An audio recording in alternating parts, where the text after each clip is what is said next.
We're live. We're live. So, some of the most recent graduate work, I have over 70 graduate credits.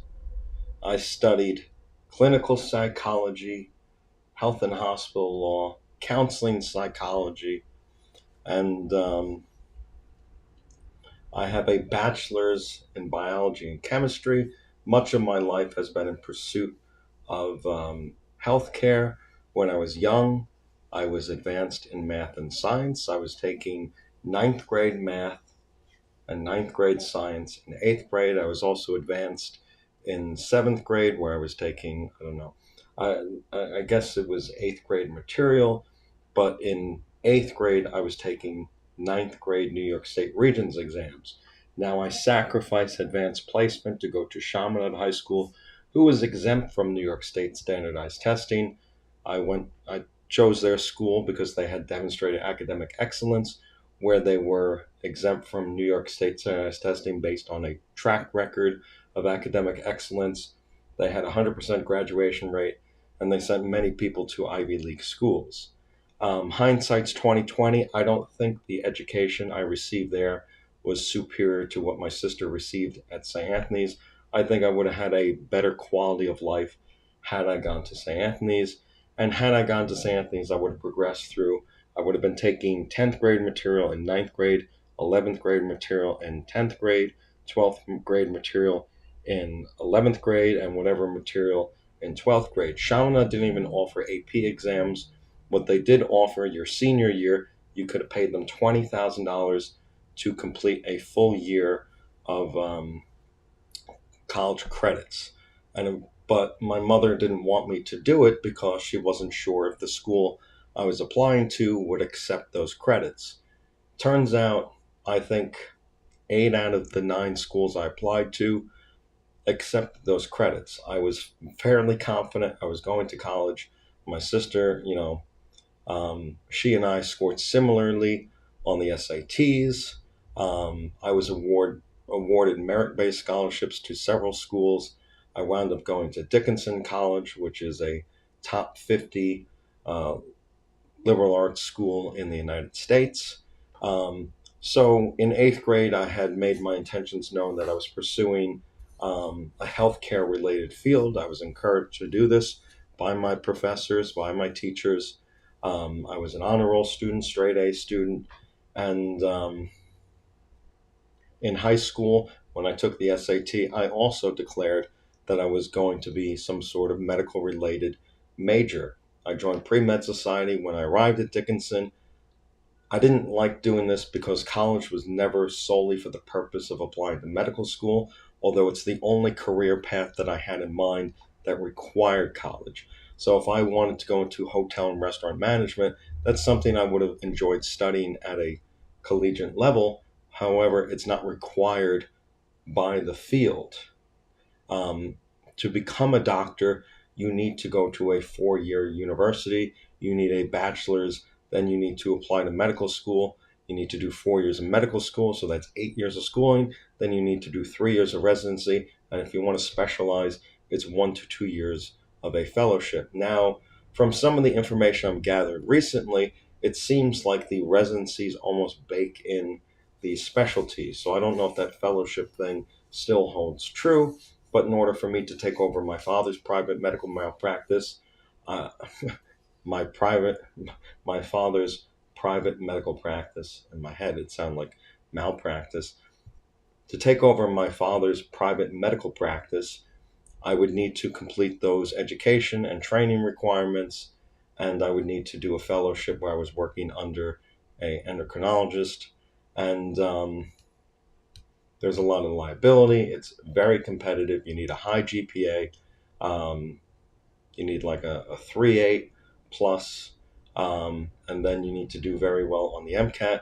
It used to be the MCAT was scored out of 45, and they said, like high 20s, so like 27 plus would probably get you into medical school. That I don't know if that's entirely true. There are probably people out there with 3.6, 28 on the MCATs who probably had to get a master's before applying to medical school. There are things called specialized master's programs where you need a 2.7 and a 3, you need a 3.5 GPA and a 27 on the MCAT just to apply to the specialized master's program, which is basically an MS1, which is the first year of medical school, where you're taking the first year of medical school and then you apply to medical school after.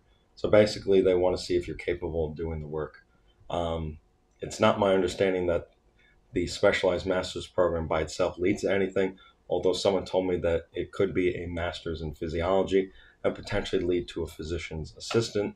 I don't know how true that is. I think there's one in Georgetown. I think there's one in Cincinnati as well. And but now the MCAT, I believe, is scored at a 528. There's um, so from a very young age, I was interested in the internal workings of the mind, memory, and cognition, and I wanted to know what differentiated 2A students. And the student that comes to mind is J.J. Barone. J.J. Barone was a classmate of mine. His mother taught Spanish. I did well in Spanish. I got A's in Spanish. And it was perceived that J.J. was smart. He was also advanced in math and science along with me. And I wanted to know what really differentiated the two of us, if anything at all. And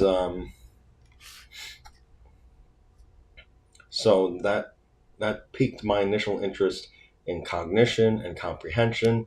As far as comprehension, I wanted to know what was it about math and science that was difficult for the students who weren't in the accelerated portion. Why were they lagging behind? Was it a comprehension thing, or is it a worth ethic thing? Myself, I was a self-study. I would read the material. I remember reading, some stuff in social studies, getting a 97 on the exam, the first test I ever self-studied for. Prior to that, my mother might drill me on, vocab and spelling. And the first time I studied by myself, the results were stellar. And I recall getting nothing below a 95 in math. We did some logic games where it's like the rooster, the wolf, and the lion got across a bridge or something. One can't cross with the other, and we did some algebra stuff. And I remember in seventh grade, I had already made my decision to go to Chaminade, and I was kind of annoyed that I was taking earth science in eighth grade because I knew that was the course that I would be taking at Chaminade. And so I asked if I can, potentially take something else. Um,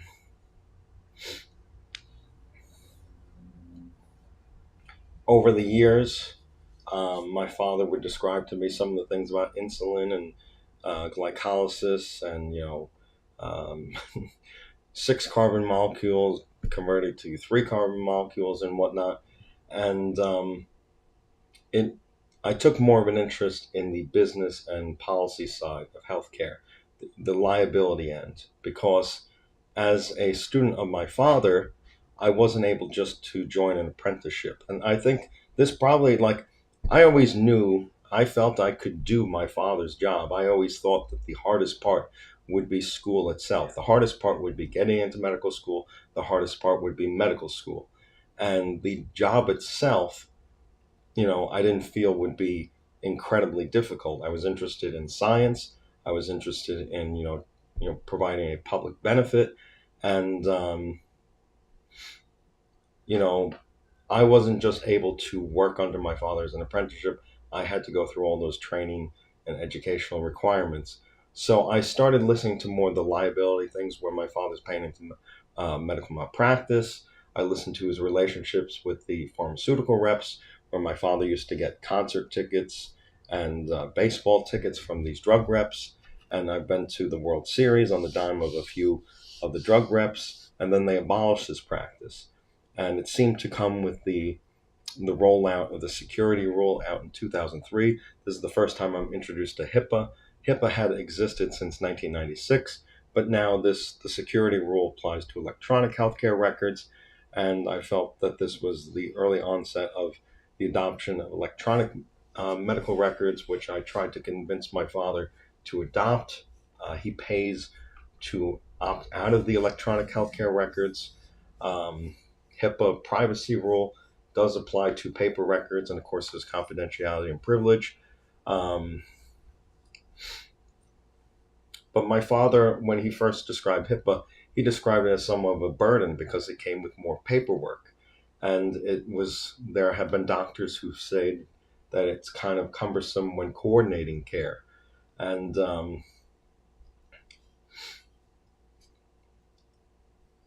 so for me, privacy is important because if one person feels privacy is important, then we should, it's easier to keep privacy intact than, once we let the genie out of the bottle, it's hard to put the, back in type thing. Um, so I was mentioning how I didn't want college to be for the sole purpose of applying to medical school, but once I declared pre-med, that's essentially what it became. I essentially became a biology major. I don't know whose idea that was. I don't like biology. When I thought of biology, I thought it was all photosynthesis and botany, and that's my first the first class you take, Introduction to Biology. I remember the only thing I remember from biology my freshman year at Dickinson was staring at this slide that had like some plants and some dinosaurs, and it was probably the Kingdom Phylum Order, that type of slide. And I don't really recall anything else. It was taught at like 8 o'clock in the morning at some building in the back that had ginkgo or ginseng trees that smelled like vomit, and I didn't really retain too much from that experience. I remember the laboratory things. I remember collecting leaves and putting them into different chi-square tests for freedoms of independence and stuff, and doing some sort of Excel statistical analysis of the leaves we had collected. But what was the purpose of that? I really don't know. I think we did some gel electrophoresis where we took some genetic swabs, took a swab of our mouth, we put into a little culture, and then we ran it through gels. I don't recall ever seeing the results of that, but I do recall taking the swabs. And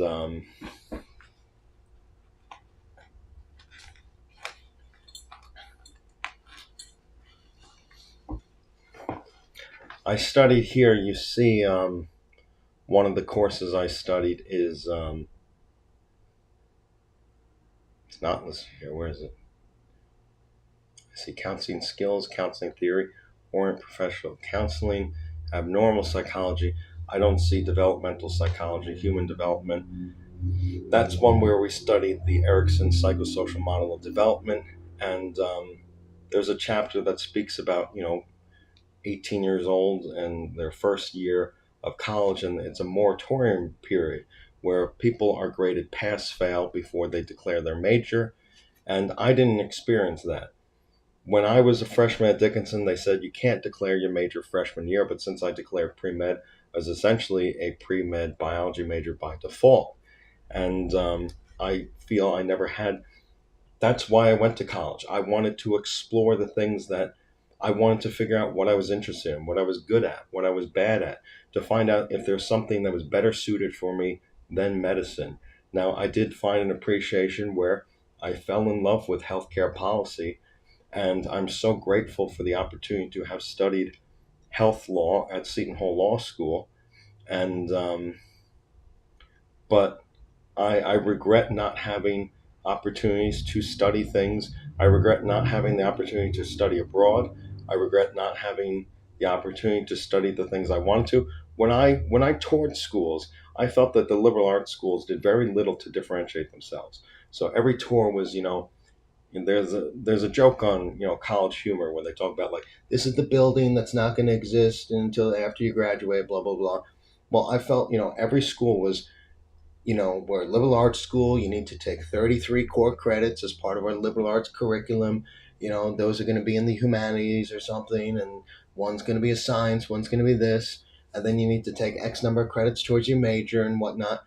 And I felt that really limited what I could take because as a biology major, I was pigeonholed into those courses where I had to take 7, biology courses, and then I had to take, a physics, a math, a chemistry and whatnot.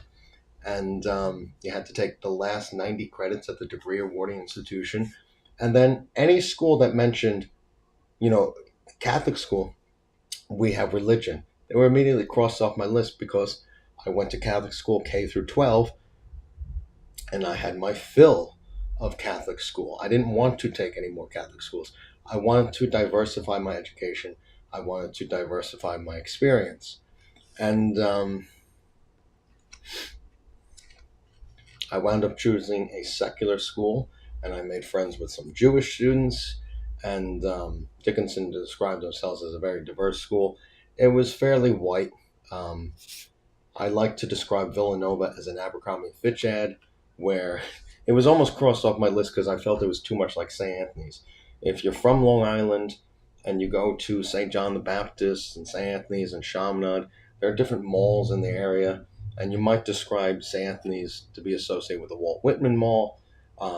Chaminade has like that Glen Cove kind of feel, and I really wouldn't associate with the Roosevelt Field Mall, but and then the St. John the Baptist might be Bayshore Mall or something. I don't know. I don't know what I would describe St. John the Baptist as, but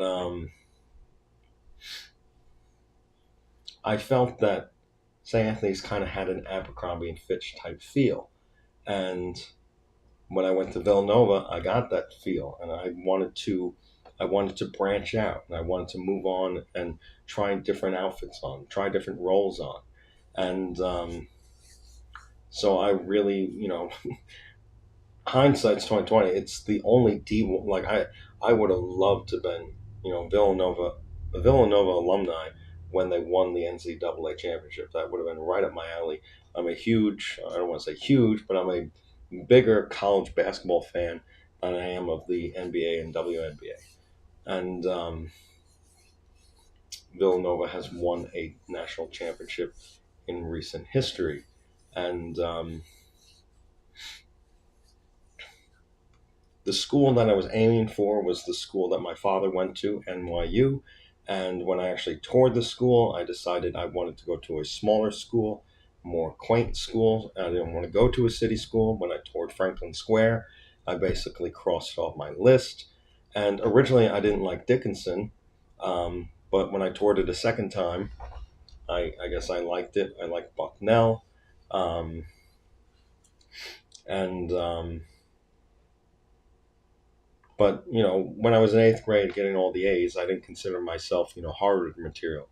I didn't think, I was some genius savant, but I did feel that I was on the intelligence level of my father, who went to NYU, and that was basically the tier of school I was aiming for. And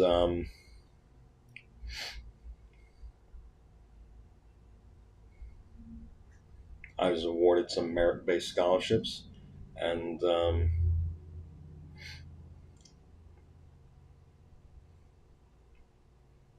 anyway,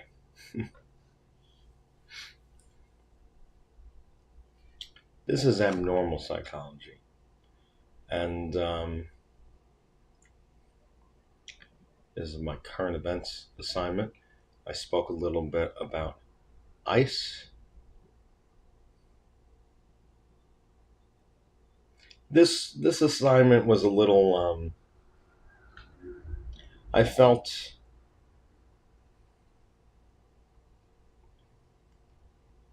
it's being discussed by the AG of New York right now. She's discussing safe spaces. This is June 6th, 2025. If you were to look up the AG James, and you would see what's going on her Twitter or her X account, she'll be discussing some of the things that I discuss, where she mentions that the president is using Medicaid. They're handing off information from Medicaid to give people, to give ICE protected health information to identify immigrants and whatnot.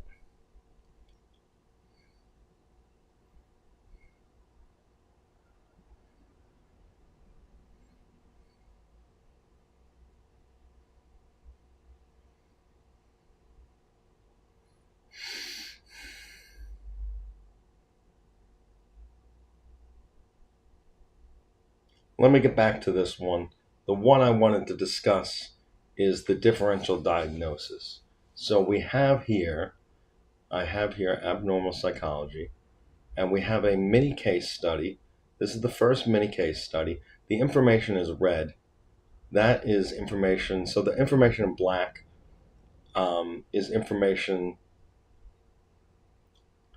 This was done June 13th, and the information in black was part of my initial post, and anything in red was after our discussion where we had a differential diagnosis amongst our peers.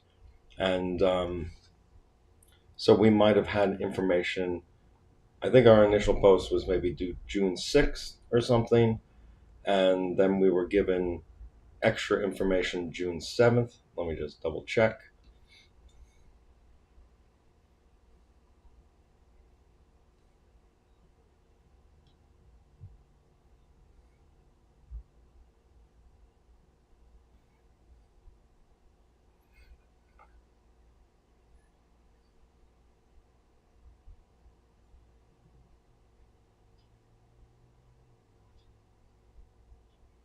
So this is the current events thing.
Forgive me as I look for this information. So we have this mini case study. If I were to go through here and I go to search,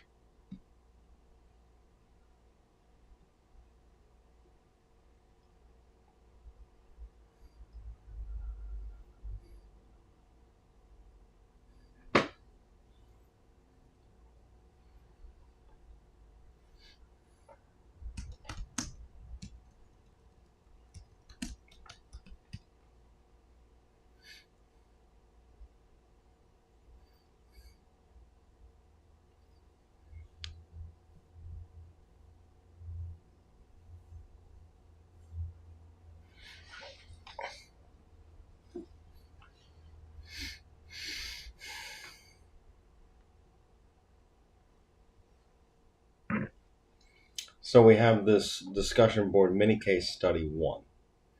And so this was 6/5, and then additional information was given to us on 6/9.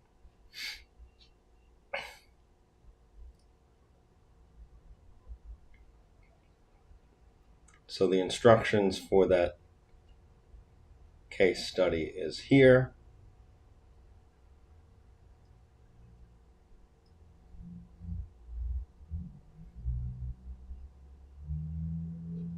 Where it says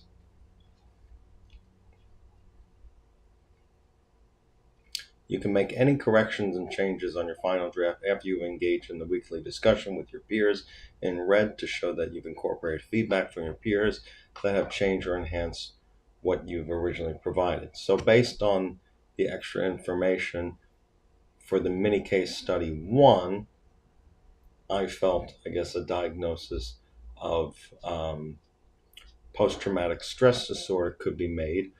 The argument is also for agoraphobia.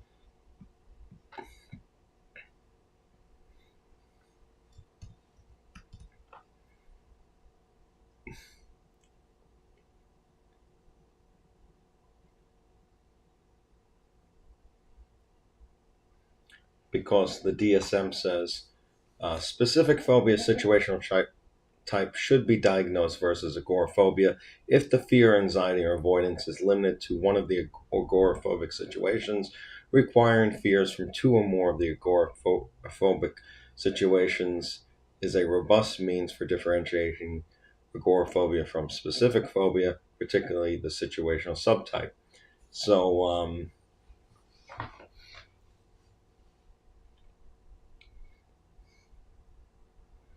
this person was experiencing some flashbacks in their home when they saw airplanes or thunderstorms, where they recalled the sensation of a tissue in their mouth and passengers getting sick. And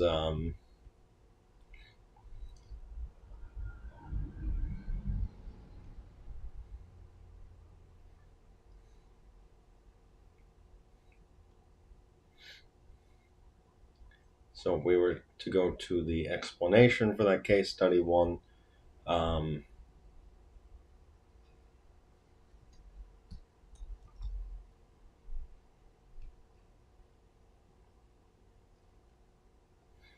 PTSD was considered. Okay, so it's the second case study that I want to focus on. So here we have a second case study, and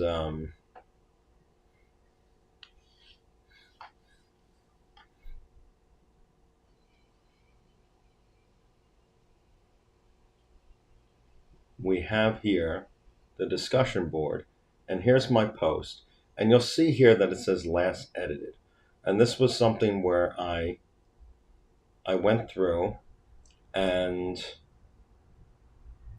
originally you won't see an edit, and I'll show you what the edit was. If you click on these little 3 things, it'll show you what the edit is. And in the first post, I don't have bullet points in my references. So then in the second one, I have bullet points in my references. And I just wanted to see if this thing would show that it was edited.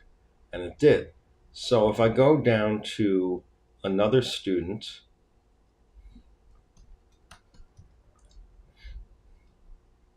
this is Erica, and this is her initial post. And her initial post was June 29th at 2:34 p.m. and her last reply was July 1st at 10:42 a.m. And you'll see here that under multicultural considerations, she's from a Latino background. If you go to the case study, that information is not provided. Okay? So I don't have that in my initial post, but it is posted in the additional information on June 30th. So let's, so here's the additional information, and the additional information, she's 30 years old and identifies as Cuban Latin ethnicity.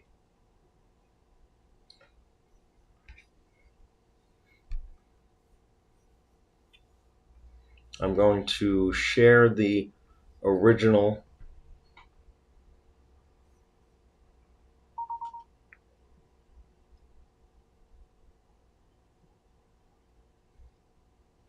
So if I type in Cuban, it's a 0 out of 0. Latin, 0 out of 0. This is the case study right here. Melanie had just experienced her first pregnancy. She had been a bit apprehensive about the process, gained 30 pounds, and had experienced slight high blood pressure. All in all, she had a smooth delivery with a routine epidural, and her husband was in the room when she delivered a healthy baby girl. That night, she slept off on and off. She slept off and on, and was irritable the next day.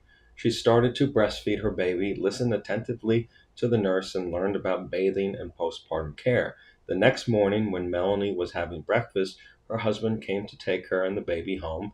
When she ordered him to turn the radio off, he looked around the room bewildered and said that he didn't hear a radio. She threw a diaper at his head and said, "You know damn well what radio." The mental health consultant noted that Melanie was alert, fully oriented to time, place, and location, and was cognitively intact. She was irritable but not depressed. She kept insisting that she heard a radio playing and reported being angry that she was sick and tired of hearing 24-karat magic. She reported a belief that the radio was hidden in her pillow and unzipped the pillowcase, feeling inside. It changes between music and some sort of news report station. They're talking about what's happening in the hospital, and I hear my name mentioned sometimes. Melanie's flow of speech was coherent and relevant. Apart from throwing the diaper and looking for the radio, her behavior was otherwise normal. She denied hallucinations involving any of the other senses. She insisted that the voices she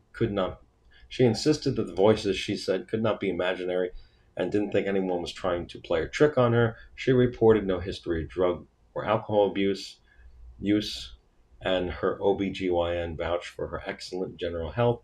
After much discussion, she agreed to stay in the hospital an extra day or two to better understand what is happening. So you will see that in red here, I include things like she's a 30-year-old. So I included the case study, and that includes additional information. So that additional information includes that Melanie has no prior history of experiencing any auditory hallucinations, illusions, or mental health issues. Melanie was administered the mental health status exam and was assessed for psychological symptoms. Postpartum, she did not endorse any symptoms of mood instability or depression aside from irritability and trouble sleeping throughout her pregnancy. Melanie is 30 years old and identifies as Cuban Latin ethnicity. Melanie has a close relationship with her husband, both educators. They work with the same school district and are supportive of each other's careers. Melanie had trouble sleeping throughout her pregnancy, and now postpartum is unable to sleep due to caregiving for her newborn daughter. Melanie had many worries regarding her daughter's health and if she was going to be a good mom throughout her pregnancy. Melanie returned to her premorbid level of functioning approximately 2 weeks after onset of symptoms. So my original diagnostic impression was unknown substance without use disorder, substance medication induced psychotic disorder with onset during withdrawal. According to the DSM-5-TR, and this was a little tricky, this part right here, onset during withdrawal. According to the DSM-5-TR, substance medication-induced psychotic disorder can be considered if the client has experienced one or both of the following: delusions or hallucinations. Hallucinations that the client realizes are attributable to a substance or medication would be diagnosed as substance intoxication or substance withdrawal with the accompanying specifier with perceptual disturbances. The DSM-5 notes that the substance medication-induced psychotic disorder should only be diagnosed when symptoms of criterion A predominate in the clinical picture and are sufficiently severe to warrant clinical attention. The client has been asked to stay an extra day in the hospital to better understand what is happening. The client has stated that the auditory disturbances are not imaginary, but has not attributed them to medication.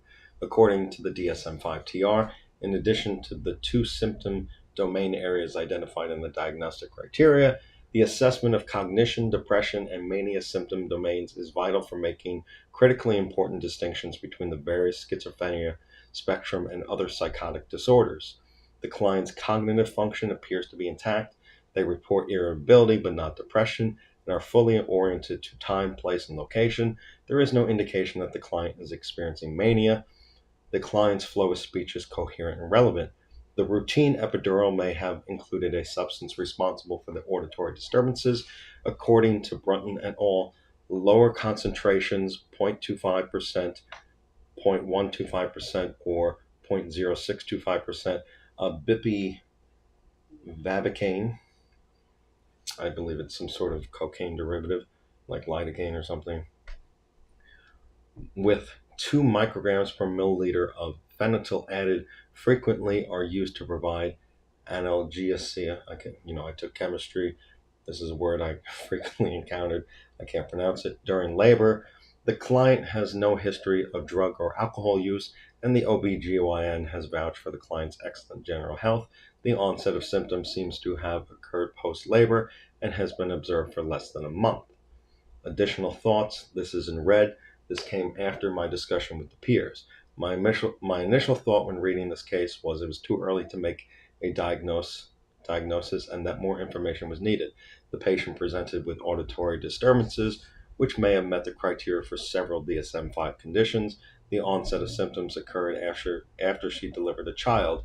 According to Navid et al., it may be more appropriate to diagnose people who show psychotic features of recent origin with a classification that does not specify a specific type of psychotic disorder until information clearly indicates which specific disorder applies. Typically, psychotic disorders require that the patient experience delusions, hallucinations, or disorganized speech, as in the case of brief psychotic disorder, schizophreniform disorder, and schizophrenia. Schizoaffective disorder and substance medication-induced psychotic disorder differ in that disorganized speech is not part of the diagnostic criteria. Instead, delusions or hallucinations are the prerequisites for meeting criterion A. In this case, the client's speech was coherent and relevant. One student remarked that the client was experiencing delusions, likely based on the assertion that the client believed that the voices were real and did not think anyone was tricking her. If this is considered delusional, I was hesitant to draw any conclusions without knowing the client's past psychiatric history. If this was the first time occurrence, I briefly considered the possibility that a song played at the nurse's station became stuck in the head and that the chatter of the hospital materialized as auditory disturbances in her mind.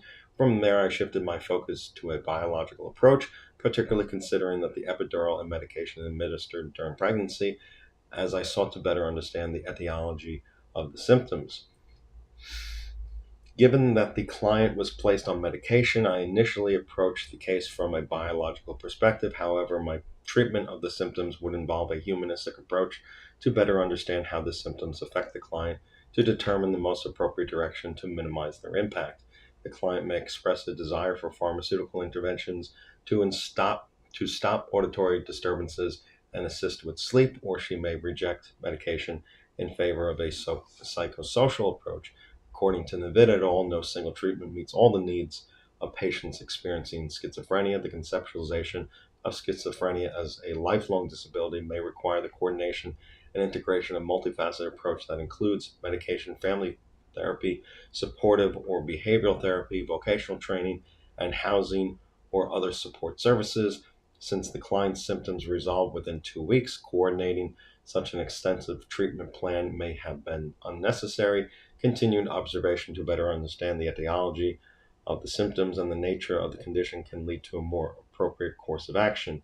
The differential diagnosis for F19.959 unknown substance without use disorder, substance medication induced psychotic disorder with onset during withdrawal, does not specify how long the medication induced symptoms typically last, and it seems difficult to differentiate this from F23 brief psychotic disorder with peripartum onset without knowing the causation factor. I would suspect that any acute reaction to medication withdrawal might last a shorter period than what a brief psychotic episode might potentially last. For example, let's say the client's symptoms lasted 28 days, which is too brief to meet the criteria for a longer-term psychotic disorder, but would meet the criteria for brief psychotic disorder. I wouldn't imagine a medication-induced psychosis lasting that long, as most medications are not detectable in blood, urine, or saliva after that many days. Under criterion C for schizophrenia, the DSM-5 TR states that continuous signs of the disturbance must persist for 6 months. and this 6 month period must include at least 1 month of symptoms that might that meet criterion A, unless successfully treated. In this case, the client's symptoms resolved to a premorbid level within 2 weeks, and it is not indicated whether she received treatment. I feel this makes it difficult to make a definitive diagnosis regarding what she experienced, but given that the patient had no prior history of auditory disturbances, it was likely related to labor, whether due to medication or physiological phenomenon associated with pregnancy. Differential diagnosis, I don't like this one. I put schizophrenia according to the DSM-5 TR. At least two criterion. A, symptoms must be present for a significant portion of time during a 1 month period or longer. At least one of these symptoms must be the clear presence of delusions, criterion A1, hallucinations, criterion A2, or disorganized speech, criterion A3, that's page 115. The client is experiencing auditory disturbances, hallucinations. The DSM-5 TR states that the schizophrenia involves the impairment of one or more areas of functioning. Based on the information provided, the client's cognitive function is intact. Some of the signs of disturbance must persist for a continuous period of at least 6 months, criterion C. And based on the information provided, it seems that the hallucinations have only been experienced over a couple of days. According to the DSM-5 TR, the disturbance cannot be attributable to the physiological effects of a substance, for example, medication, or another medical condition. According to Navid et al., a new mother might experience symptoms such as hallucinations, delusions, and irrational thinking as part of a severe reaction called postpartum psychosis, which occurs in about 1 to 2 women in 1,000 childbirths. The client also received an epidural, which might include opioids for pain. So here's additional information needed. I asked the duration of the symptoms, and in that thing that said additional information, we know that she returned to premorbid levels approximately 2 weeks after the onset of her symptoms. Has the client experienced these symptoms before? Did the symptoms precede the onset of medication use? Melanie has no prior history of experiencing any auditory hallucinations, delusions, or mental health issues.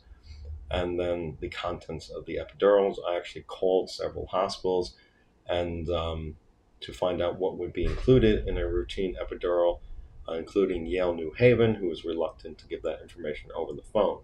They said they don't do case studies. And then we have a theory application. According to Raskin, the humanistic approach to psychosis and schizophrenia as a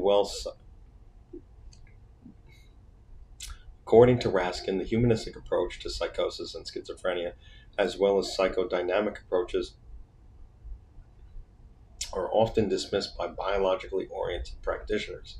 From a humanistic perspective, schizophrenia can be understood as an individual's attempt to preserve a sense of self or identity in the face of overwhelming invalidation, trauma, or mistreatment by others. However, this framework seems less applicable to my current client, who has no history of mental health issues and whose psychotic symptoms emerge acutely after childbirth, making it unlikely that these symptoms represent an enduring part of her identity or self-concept.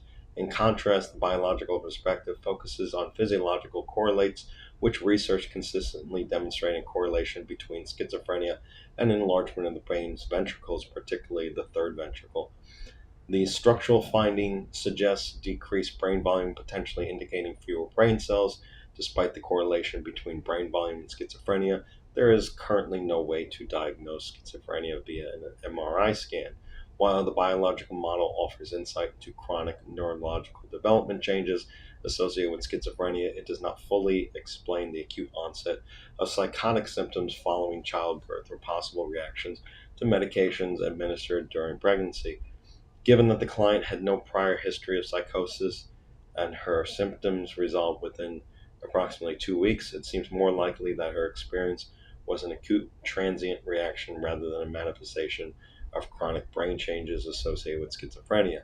According to Raskin, Carl Rogers, through the prism of person-centered therapy, saw psychosis as due to an extreme case of incongruence and invalidation that could be addressed by providing psychotic clients with a secure and supportive relationship consisting of empathy, genuineness, and unconditional positive regard. Research by Rogers and his colleagues on the effectiveness of person centered therapy for schizophrenia produced middling results. A process called pre therapy was developed by Gary Prouty to establish psychological contact with clients experiencing psychotic symptoms. Psychological contact with someone in a psychotic state can prove to be challenging, and pre therapy attempts to establish contact by reflecting the client's experiences in various ways, such as describing what the client is doing in the moment, repeating what they are saying, reflecting the client's emotion, and intimidating the client's body language and facial expressions. Once contact is established, a genuine therapy can begin. This process seems to employ counseling microskills that have been shown to activate mirror neurons. According to Ivy et al., counselors once considered neuroscience irrelevant to their practice, but research by Giacomo Rizzolatti exploring the electrical activity in the brains of macaque monkeys revealed activation in the prefrontal cortex when the monkey observed a graduate student assisting Rizzolatti while eating ice cream. The group then discovered that when they made certain movements, the monkey would mimic the same actions. Ivy et al. Note that mirror neurons are activated by observational learning, and their activation allows counselors to empathize with their client's pain or pleasure. However, for this to occur, empathy must be based on an emotional response, not just physical mimicry. Mirror neurons appear to allow us to simulate the emotions behind the physical actions of others. According to Raskin, once psychological contact is established, the counselor can explore the meaning behind the client's psychotic symptoms. Raskin also describes ways of externalizing schizophrenia through narrative therapy. Much of this process seems to assume that psychotic symptoms are assimilated into the person's identity or sense of self. However, my client only experienced these hallucinations for about 2 weeks. I believe it's more likely that psychotic symptoms can be brought on by a lack of congruence between a client's previous identity as a pregnant woman and her new role as a mother. This isn't about my client, this is about women in general. Whether this is true, my client has yet to be explored, but she has expressed some insecurity about whether she will be a good mother. I am careful not to apply this hypothesis directly to my client. Rather, my interest stems from curiosity about what might cause brief psychotic symptoms. More broadly, insights to the client's identity can be revealed during the interview process, and perhaps she may clarify her position on sense of self and identity. Through a process of narrative therapy, clients are encouraged to view psychosis as something separate from themselves that negatively influences their lives. In contrast, cognitive behavioral therapy aims to reattribute the voices an individual hears to their internal voice or self. Rogers' application of the core conditions might help the therapist better understand how the symptoms are negatively affecting the client. This is how I would first approach the case, by applying the core conditions and providing a supportive environment during what may be a distressing time, as the client is being asked to extend her stay at the hospital while also dealing with disruptive sleep due to her new role as a mother and auditory disturbances that may be exacerbating her irritability. The hospital had asked the client to stay a few extra days in order to better understand what was going on. The uncertainty of the cause of the symptoms may potentially also be distressing to some individuals. According to Raskin, the biological perspective postulates that psychosis can be brought on by certain medications, such as amphetamines. Brunton et al. State that psychotic symptoms, such as hallucinations, can be brought on by certain anesthetics, corticosteroids, anesthetics, painkillers, hypnotics, and sedatives. However, the only information given about the epidural was that it was routine. A non directive approach from the person centered therapy can help the client address peripheral concerns related to the pregnancy, such as worries about whether she will be a good mother and possible tensions between her and her spouse as she navigates sleep deprivation, irritability, and the auditory disturbances, as well as how to cope with any stress related to how long these symptoms might last. Multicultural considerations. We didn't know that she was Cuban Latin, so remember, Erica had that information on the 29th. The client is female. The age can be assumed to be premenopausal. The client is presumed to be heterosexual if she is married and has just delivered a child.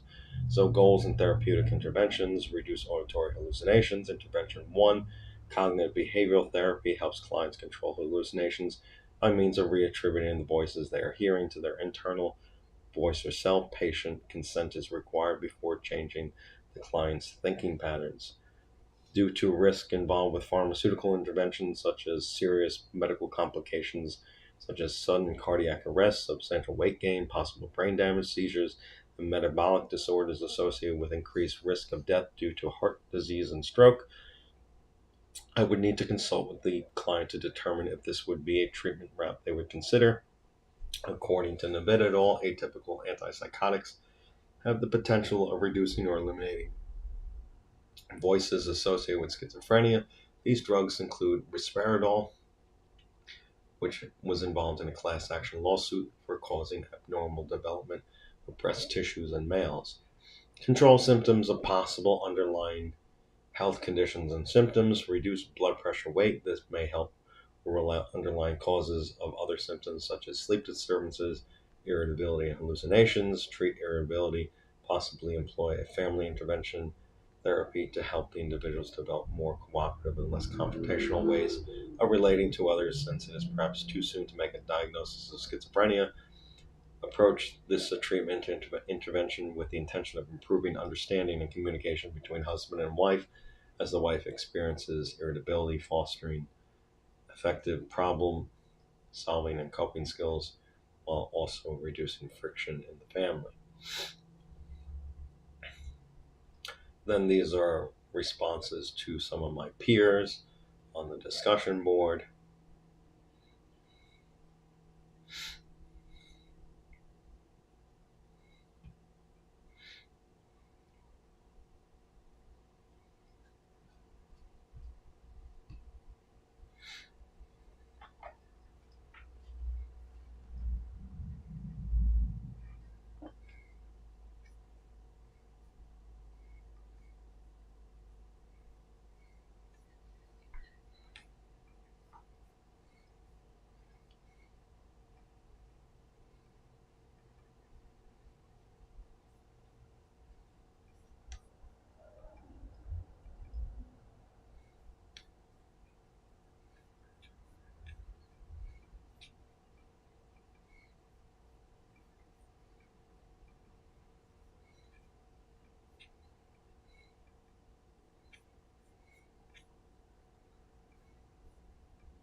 I'm a little upset because it would appear that I don't have all of my discussion posts.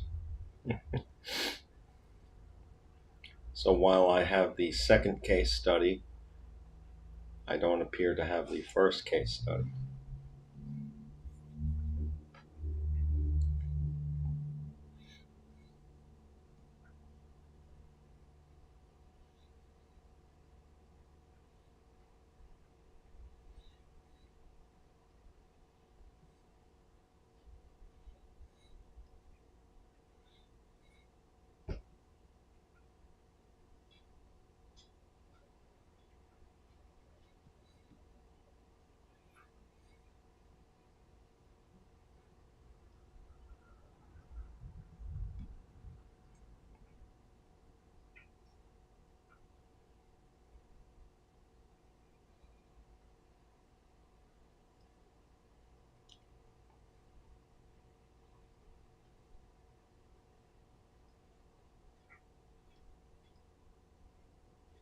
I had issues where I was locked out of Canvas, so that's why this is missing.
So I have this one, counseling skills.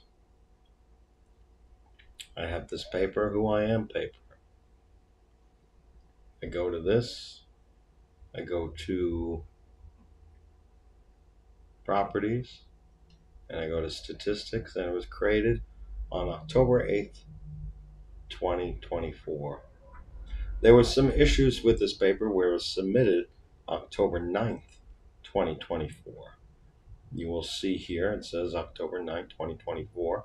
And this paper didn't take me all that long to create because it's incorporated elements that I've rehashed over and over again as part of my pursuits of health law, and it basically revolves around creating harm reduction measures, policy policy to reduce anxiety for patients. So, as someone who comes from a house where my father is a medical doctor, I didn't need referrals to see doctors. Basically, my father acted as my primary care physician, although I did have a primary care physician that I would see on occasion. But if I needed to see a doctor, it was typically something like musculoskeletal, so I was more familiar with my orthopedic surgeon than I was my primary care physician for a large period of my life, and I didn't need a referral. I could just see him right away. I don't know what the patient experience was for you, but I wanted to reduce some anxiety for the patient where there was less uncertainty, less runaround for the patient, where basically they would see their primary and there would be more uniform approach to the care. There would be, if the primary care physician referred them to a specialist and then that specialist referred them to another specialist, I wanted the decision making process to be where the patient would be receiving basically the same report from each doctor, and also where there would be less runaround where um, like a person might have to take a day off to see a doctor. And if they're being referred to another doctor, that might be another day off. If they're referred to another doctor, that potentially might be another day off. So potentially there might be something where they see their primary care physician. And if they say, you know what, I want you to see a cardiologist, potentially there's a cardiologist down the hall, and you can see that person same day.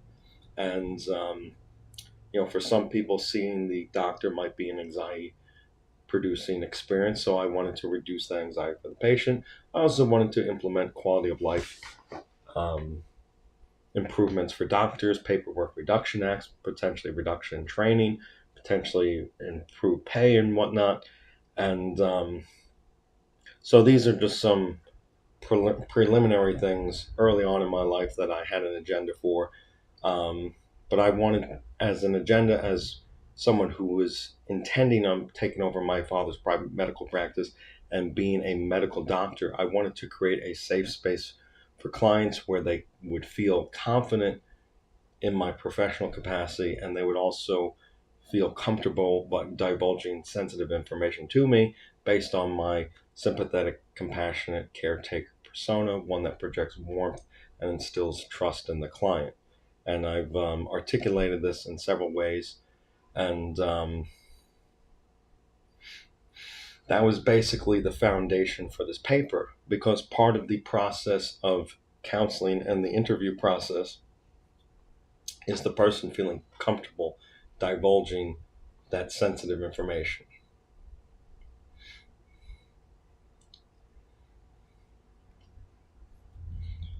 There's a doctor who wrote a book on trauma, and they say for victims of trauma, establishing trust is a goal of therapy.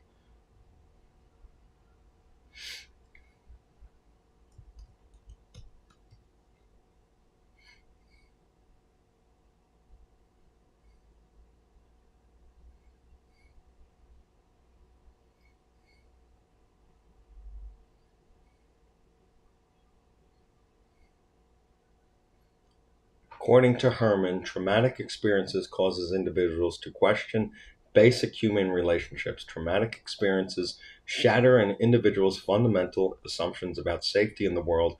People may seek counseling because they want their trust in others to be restored.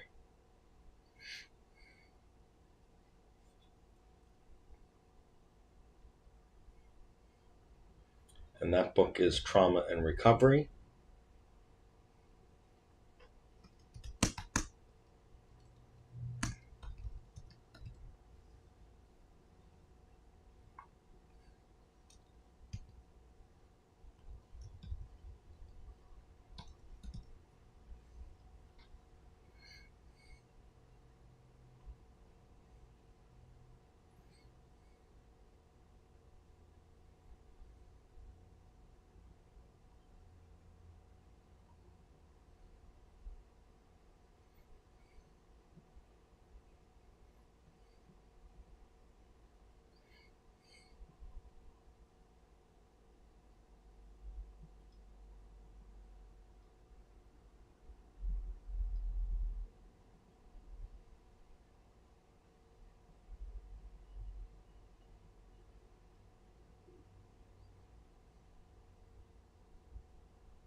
The paradox and challenge of psychotherapy with trauma survivors is that it requires a trusting relationship as its foundation, yet with people whose trust has been profoundly violated, building trust must be a goal rather than a precondition of treatment.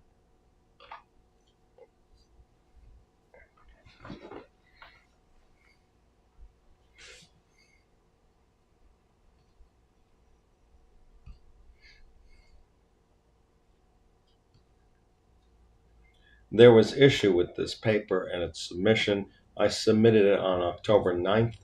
The next day, I see in my WhatsApp group chat, hey, what's going on with this paper?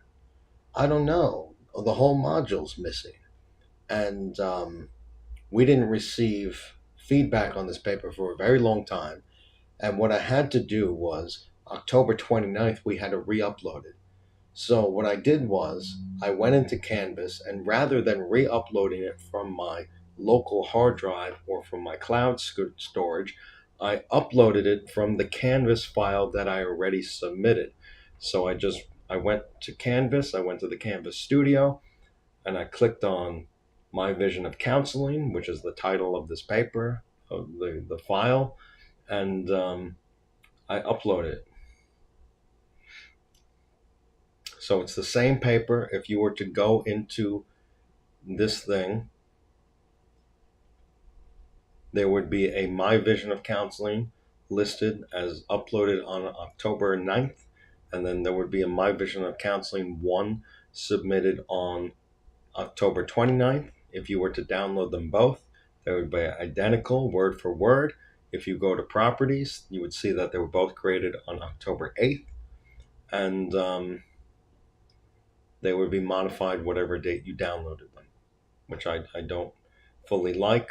It looks like something happened with my cloud where something happened on December 17th. The integrity of the document has been violated. I contacted, um, the student technical support and to find out what happened with that paper or with the documents.